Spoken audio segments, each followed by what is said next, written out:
بسم الله الرحمن الرحيم والحمد لله رب العالمين والصلاة والسلام على سيد المرسلين. Nous avons parlé dans les cours précédents de quel homme tu dois épouser. Et nous allons parler aujourd'hui de quelle femme tu dois épouser. Et je rappelle aux frères que le mariage est une chose très importante qu'ils ne doivent pas négliger, qu'il y a même une divergence par rapport à est-ce que c'est obligé ou pas. Euh, le prophète sallallahu alayhi wa sallam, il dit Ya ma'shar al-shabab man istata'a minkum al-ba'a falyatazawwaj fa innahu aghaddu lil-basar wa ahsanu lil-farj. Ô vous les jeunes, celui qui a la capacité de se marier, qu'il le fasse, comme s'il donnait l'ordre. Il a dit car c'est plus préservateur pour les yeux, parce que tu vas pas regarder le haram, et plus préservateur pour la partie intime, tu vas pas tomber dans la fornication. Et ne négligez pas le fait de vous marier pour vous préserver. Parce que quand tu ne te maries pas, très souvent, malheureusement, les frères, ils vont regarder les femmes dehors, ou même voir pire. D'accord? Le prophète sallallahu alayhi wa sallam a dit dans un hadith sahih, ثلاثة لا ترى أعينهم النار. Trois personnes, leurs yeux ne verront pas l'enfer. عين حرست في سبيل الله. Un œil qui a passé toute la nuit à veiller, يعني dans le cas à surveiller l'ennemi dans في سبيل الله. وعين بكت من خشية الله. Et un œil qui a pleuré par crainte d'Allah. Et il dit وعين كفت عن محارم الله. Et un œil qui s'est détourné pour ne pas regarder le haram. Par conséquent, on doit vraiment se marier pour pouvoir se préserver de tomber dans la fornication ou dans tout ce qui approche de la fornication. Car Allah dans le Coran, il n'a pas dit wala taznu, il a dit wala taqrabu zina, ne vous approchez pas de la fornication. Yani, tout ce qui approche à la fornication, il est haram. Et c'est pour ça, d'où l'interdiction de faire la bise, par exemple, comme certains frères, ils font la bise à une femme étrangère. C'est interdit, ça c'est ce qui fait approcher de la fornication. Ou de serrer la main à une femme, ou la mixité, ou de regarder les femmes avec envie. Tout ça, ce sont des approches vers la fornication. Et ce qui va te préserver de ça, c'est le mariage. Par conséquent, tu dois faire les efforts pour te marier et ne pas rester célibataire. D'ailleurs, il est interdit dans l'islam de faire vœu de célibat. Mais quel genre de femme on doit épouser? On doit épouser une femme, premièrement, qui nous soit agréable dans ses particularités ou dans sa beauté. Mais on va voir que on doit regarder surtout la religion et on va voir que la religion, c'est surtout aussi le comportement.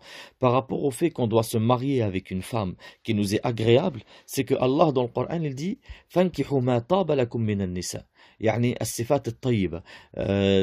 Épousez ce qui vous est agréable des femmes. Mais il faut savoir que la femme la plus agréable, c'est la femme pieuse. C'est la femme qui craint Allah Azza wa Jal et qui va t'aider dans ta vie ici-bas et dans ta religion, et c'est une femme qui craint Allah dans ses actes et dans sa parole avec toi. Pourquoi? Parce que le prophète sallallahu alayhi wa sallam a dit Ad-dunya mata' wa khayru mata'iha al-mar'atu as-salihah. La dunya, ici-bas, c'est une jouissance, et la meilleure de cette jouissance, c'est la femme pieuse. Par conséquent, tu dois déjà choisir une femme par rapport à sa piété, par rapport à sa crainte d'Allah. Attention, nous ne parlons pas d'une femme qui va se contenter de mettre le voile, mais que son comportement est un comportement désastreux, affreux, qui manque de respect, qui insulte, qui aime avoir le dernier mot, qui est orgueilleuse, etc., etc. Non, nous parlons d'une femme qui craint Allah dans son comportement, pas seulement dans ses habits. Et généralement, malheureusement, ce genre de sœurs qui n'ont aucun comportement, elles appellent ça avoir un caractère fort. En réalité, c'est avoir un caractère faible et un mauvais caractère. Car le prophète sallallahu alayhi wa sallam a dit لَيْسَ الشَّدِيدُ بِالسُّرْعَةِ وَلَكِنَّ الشَّدِيدُ الَّذِي يَمْلِكُ نَفْسَهُ عِنْدَ الْغَضَبِ. L'homme, le fort n'est pas celui qui va battre les autres, mais le fort est celui qui tient son âme en cas de colère. Et le fait que la femme manque de respect à son mari, aime avoir le dernier mot avec son mari, l'insulte même en cas de dispute, qu'elle ne cherche pas à calmer ou à satisfaire son mari par crainte d'Allah, mais qu'elle cherche à lui montrer que c'est elle qui a raison. Ça, en réalité, c'est un mauvais caractère. Par conséquent, méfiez-vous quand la sœur vous dit « j'ai un fort caractère ». Mais le meilleur des biens, c'est une femme qui a un bon caractère et pas un mauvais caractère, une croyante qui craint Allah et qui va te satisfaire par crainte d'Allah. C'est un trésor, cette femme-là, et c'est un grand bien, et Allah il a appelé ça rizq, yani un bienfait. une subsistance. Allah il dit Man razaqahu Allahu mara'atan salihah faqad a'anahu ala nisfi dinihi. Ou fi riwaya ala shatr dinihi. Celui que Allah lui donne une femme pieuse, il l'a aidé pour la moitié de sa religion. Pourquoi? Parce qu'elle va te satisfaire physiquement et mentalement. Et comment elle va te satisfaire mentalement? C'est qu'elle va craindre Allah envers toi, donc elle ne cherchera pas à avoir le dernier mot, à s'orgueillir, à te manquer de respect, car elle sait que cela est interdit. Dans un hadith sahih, le prophète sallallahu alayhi wa sallam, quand le verset est descendu sur lui, وَالَّذِينَ يَكْنِزُونَ الذَّهَبَ وَالْفِضَّةَ. Ici, Thawban, radiallahu anhu, il dit كنا مع رسول الله صلى الله عليه وسلم في بعض أسفاره فقال بعض أصحابه أنزلت في الذهب والفضة لو علمنا أي المال خير فنتخذه. يعني le fait que ceux qui économisent l'or et l'argent, les sahaba ils étaient avec le prophète, ils disent ce verset là il est descendu pour l'or et l'argent, si seulement on pouvait savoir quel est le meilleur des biens pour qu'on puisse l'avoir. Le prophète sallallahu alayhi wa sallam leur répond afdaluhu lisanun dhakir wa qalbun shakir wa zawjatun mu'mina tu'inuhu ala imanih. Le meilleur des biens c'est une langue qui évoque Allah, un cœur qui remercie Allah et une femme croyante qui va l'aider dans sa religion, qui va l'aider dans sa foi. C'est-à-dire que tu dois prendre réellement une femme qui craint Allah Azza wa Jal et qui t'appelle à la crainte, pas une femme qui va te laisser dans tes péchés et même plonger elle-même avec toi. Mais la femme peut aussi t'aider dans ta foi d'une autre manière. Si tu es étudiant en sciences islamiques ou quelque chose comme ça, ou que tu as besoin de lire le Coran, elle va s'occuper de tâches ménagères et elle va t'éviter son mal. Car il est vrai que si il y a avec ton épouse dispute sur dispute, tu ne peux pas te vider mentalement pour pouvoir lire le Coran ou étudier un livre, tu vas faire que penser à ces disputes continuelles. Par conséquent, le fait que cette femme te respecte et t'évite son mal, et le fait qu'elle t'évite son mal, c'est le fait qu'elle te préserve de son mauvais comportement. C'est-à-dire qu'elle a toujours un bon comportement avec toi. Bien sûr, il ne faut pas écarter le fait que tout le monde peut avoir un écart et on doit être miséricordieux et pardonneur envers l'autre quand il y a un écart. Mais tu dois choisir ton épouse par rapport au bon comportement. C'est-à-dire, elle doit connaître tes droits, elle doit savoir qu'elle doit s'embellir pour toi.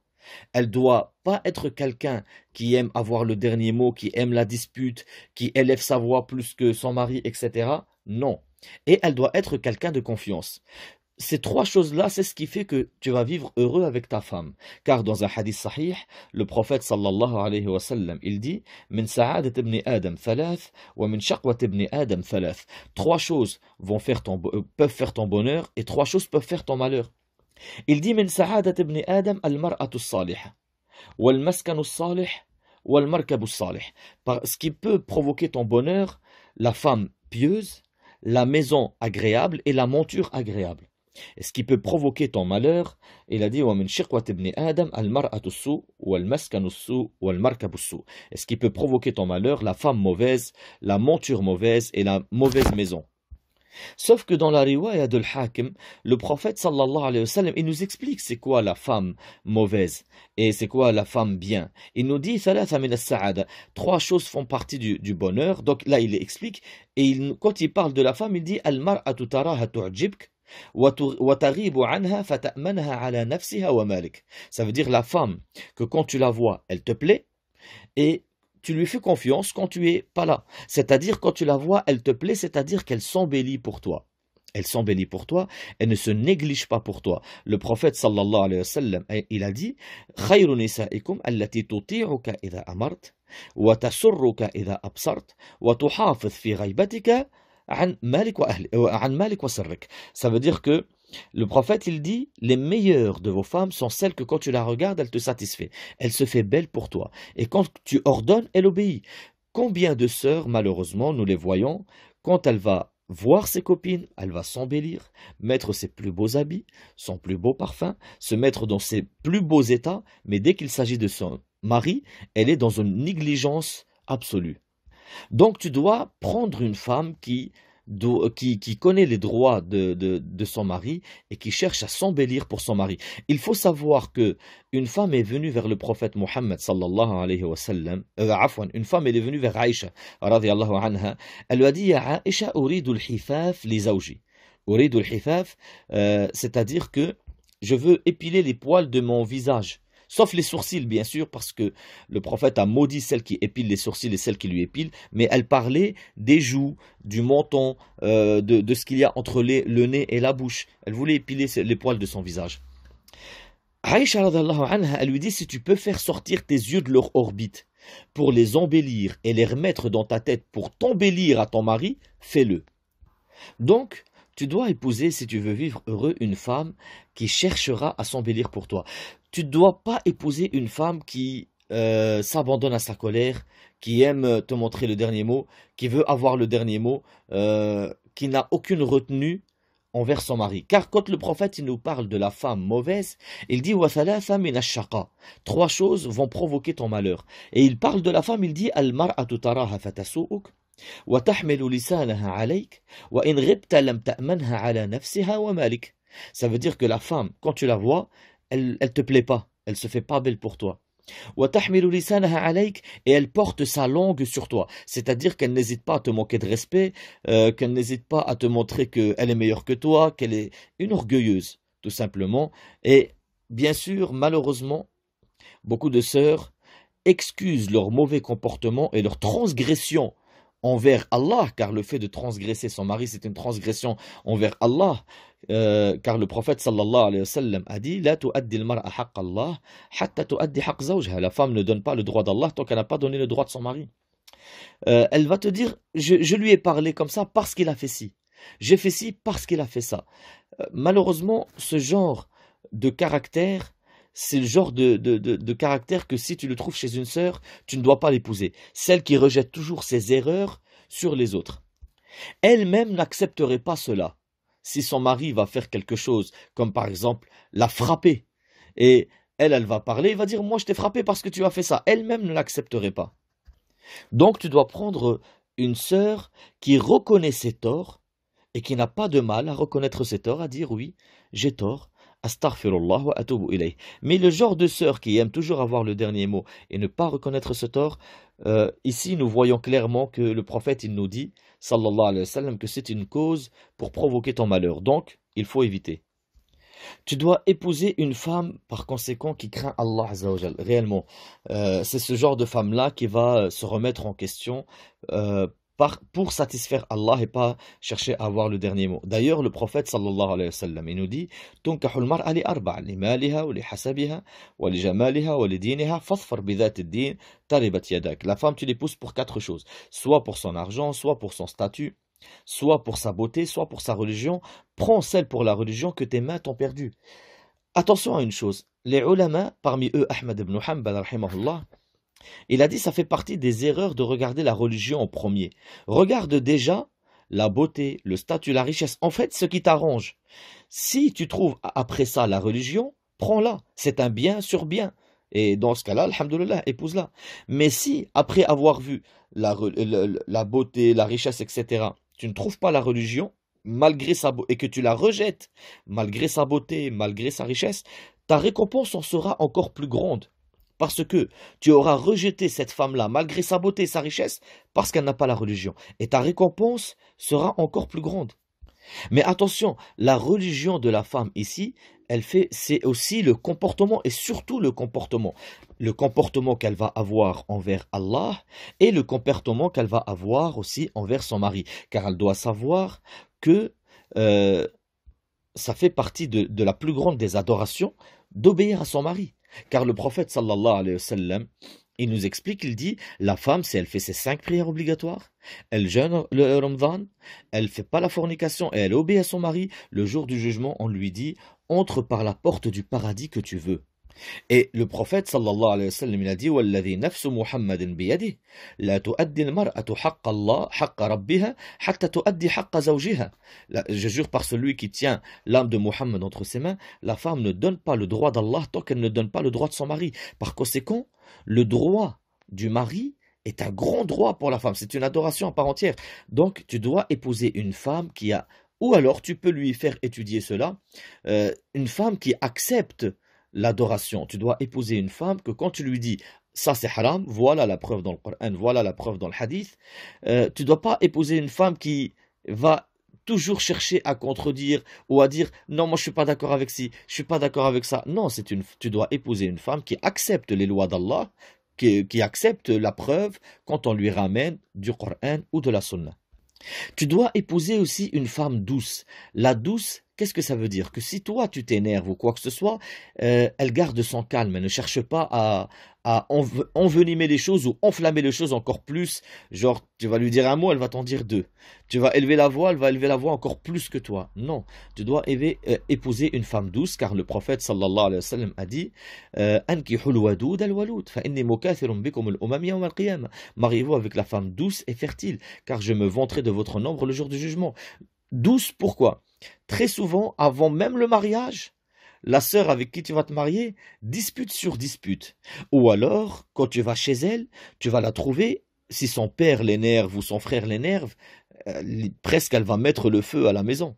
Il faut réfléchir. Si elle a ce mauvais caractère et ce mauvais comportement avec son père ou son frère, quel comportement crois-tu qu'elle aura avec toi? Taïb, Al-Waloud, la femme fertile, on a expliqué pourquoi. Al-Wadoud, le prophète, il nous explique c'est quel genre de femme. Il a dit c'est le genre de femme qui se remet en question, qui ne cherche pas en cas de dispute à envenimer les choses, mais plus à calmer les choses. C'est-à-dire que c'est réellement une douceur. Tu trouves ton repos et tu trouves de la douceur avec elle. Le prophète sallallahu alayhi wa sallam, il nous dit Ala ukhbirukum binisaikum fil jannah. Voulez-vous que je vous informe quelles sont les femmes du paradis? Ils ont dit, Bala ya Rasulallah. Si, ya Rasulallah, on veut. Il a dit, Kull wadoud waloud. Ça veut dire, il nous dit, chaque femme douce, fertile. Dans une riwaya, il nous dit, Kull wadoud waloud aoud ala zawjiha. Chaque femme douce, fertile, qui se remet en question pour son mari. Ensuite, le prophète, sallallahu alayhi wa sallam, il explique. Il dit, Idha ghadibat, aw usi'a ilayha, أو غضب زوجها قالت هذه يدي في يدك لا أكتحل بغمض حتى ترضى. Il a dit si elle est énervée, ou alors que toi tu vas faire une erreur avec elle, tu as fait quelque chose de pas bien avec elle, et que elle est énervée ou que toi tu es énervé, elle va venir mettre sa main dans la tienne et dire je ne trouverai pas le sommeil jusqu'à ce que tu sois satisfait de moi. C'est-à-dire que c'est une femme douce qui ne cherche pas à avoir le dernier mot, qui veut satisfaire Allah en te satisfaisant et qui veut calmer les choses, qui n'aime pas la dispute. C'est ça le genre de femme vers qui tu dois te diriger. Attention, si une femme a un mauvais comportement, il n'est ni bon ni pour toi ni pour elle que tu te maries avec elle. D'accord? Il n'est ni bon ni pour toi ni pour elle que tu te maries avec elle. Car le fait de se marier avec elle, toi, ça va provoquer ton malheur, peut-être même jusqu'aux disputes.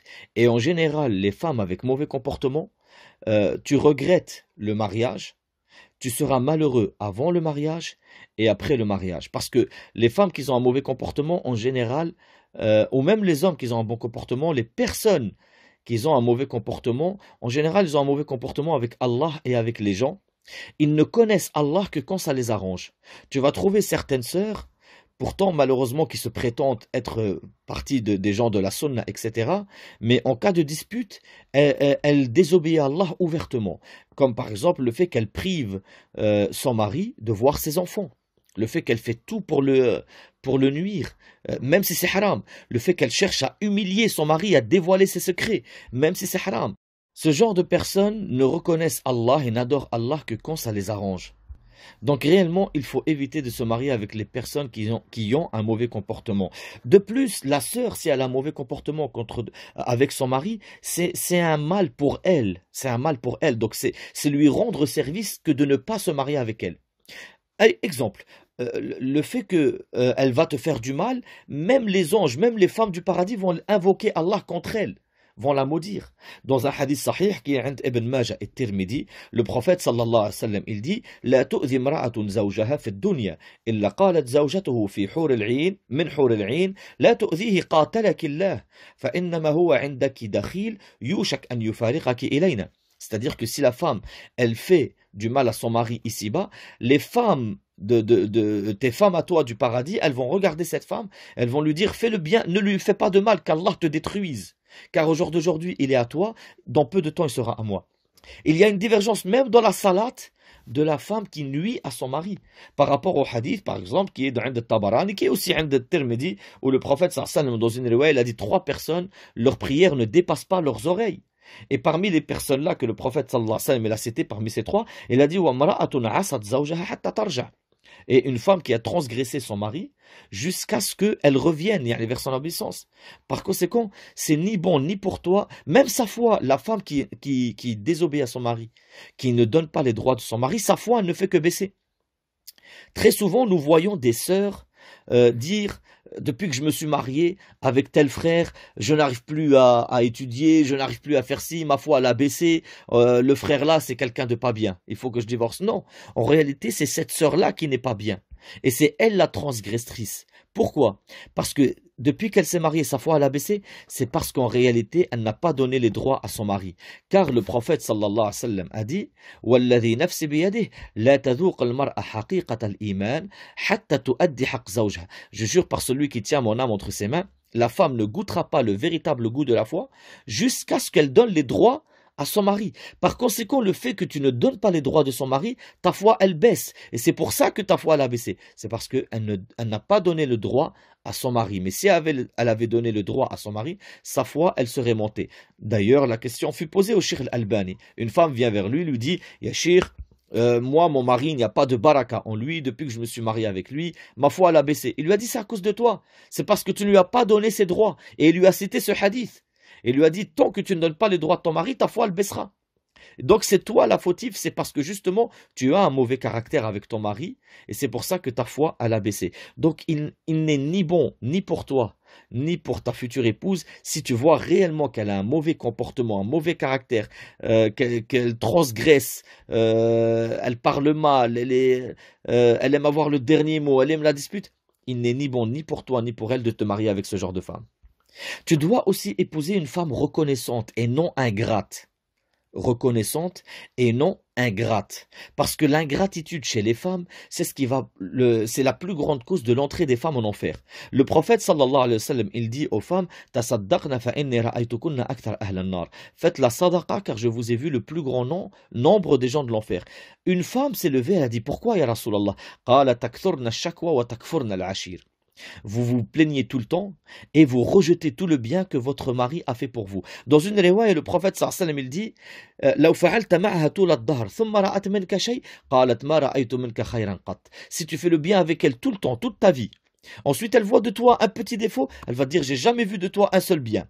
Ça c'est l'ingratitude et c'est la plus grande cause des entrées des femmes en enfer et c'est un très mauvais comportement. D'ailleurs dans un hadith sahih, le prophète sallallahu alayhi wa sallam, il dit لا ينظر الله تبارك وتعالى إلى امرأة لا تشكر لزوجها وهي لا تستغني عنه. Allah ne regardera pas une femme qui remercie pas son mari alors qu'elle ne peut pas se passer de lui. Et attention à une chose, l'ingratitude mène à l'égoïsme. Et je pense que personne n'aime vivre avec quelqu'un d'égoïste. Bien sûr, dans tout ce que nous avons dit là, tu dois aussi patienter sur les erreurs de ton épouse. Car la femme parfaite n'existe pas, puisque le prophète sallallahu alayhi wa sallam nous dit « Istawsu bin nisa » conseillez-vous la bienfaisance envers les femmes. Elles ont été créées d'une côte tordue, jamais elle ne sera droite. Le prophète il nous explique, il a dit si tu la laisses telle qu'elle, elle va se tordre encore plus. Et si tu cherches à la redresser, tu vas la casser. Et sa cassure, c'est son divorce. C'est-à-dire que là, les conseils que nous donnons, et les conseils par rapport à la femme bien, en général, prends une femme qui craint Allah, qui obéit à son mari, qui n'aime pas avoir le dernier mot, qui n'est pas une colérique, qui veut toujours élever sa voix plus haut que toi, une femme qui est humble, timide, et en général, par rapport à ça, les défauts qui suivront seront moindres que les défauts d'une femme qui aime avoir le dernier mot, une femme mauvaise, qui élève sa voix, qui veut toujours avoir raison, etc.